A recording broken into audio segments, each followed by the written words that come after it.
Bantay talaga tayo. Layo mo.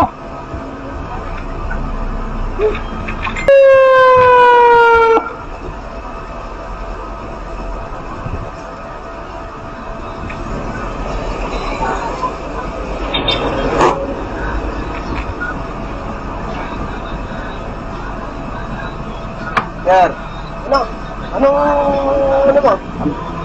sikan din na kasi sir eh. Ha? Sikan din na kasi. Ilan na ako, di ba? Oo.